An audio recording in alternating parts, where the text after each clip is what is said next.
Good morning, everybody. Kurt Rish here, and thanks for joining me on the One Shepherd, where we support seekers and believers. So today we are continuing with our Old Testament reading of Genesis chapter 40. It came to pass after these things that the butler and the baker of the king of Egypt offended their lord, the king of Egypt, and Pharaoh was angry with his two officers, the chief butler and the chief baker. So he put them in custody in the house of the captain of the guard, in the prison, the place where Joseph was confined. And the captain of the guard charged Joseph with them, and he served them so they were in custody for a while.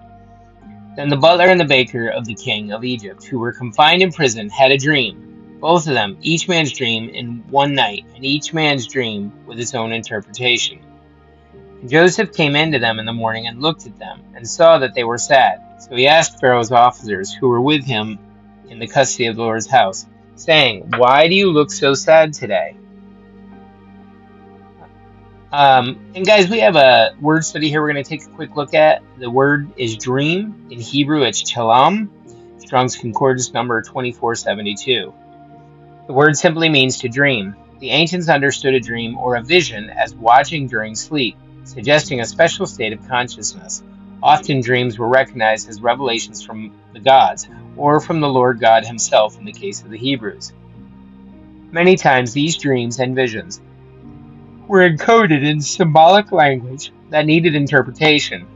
Those who could interpret dreams possessed power in the ancient world.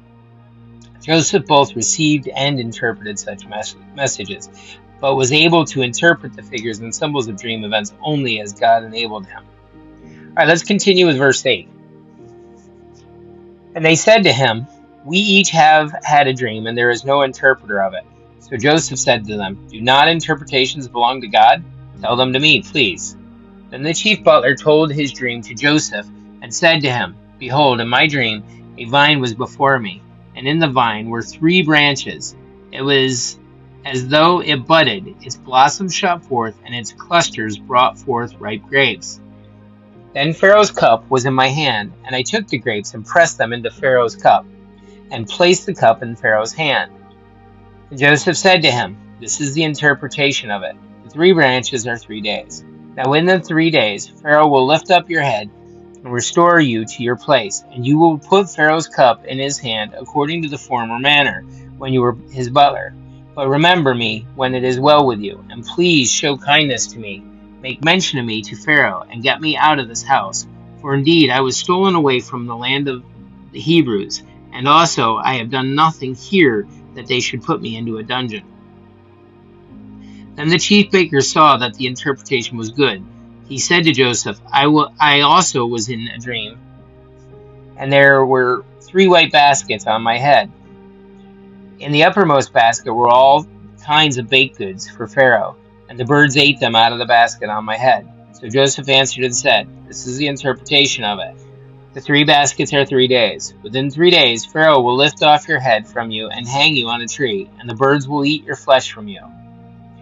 Now it came to pass on the 3rd day, which was Pharaoh's birthday, that he made a feast for all his servants, and lifted up the head of the chief butler, and of the chief baker among his servants.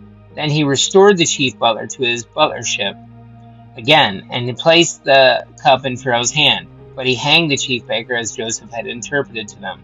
The chief butler did not remember Joseph, but forgot him. Guys, that's it for our reading of Genesis chapter 40. Thanks for joining me. Please be sure to like and subscribe below, as that does help spread the word on YouTube. And if you have any comments or questions, put them below, as that actually helps as well. And I would be glad to chat with you or have a discussion with you about any questions. In the meantime, have a great day, and may you go with God.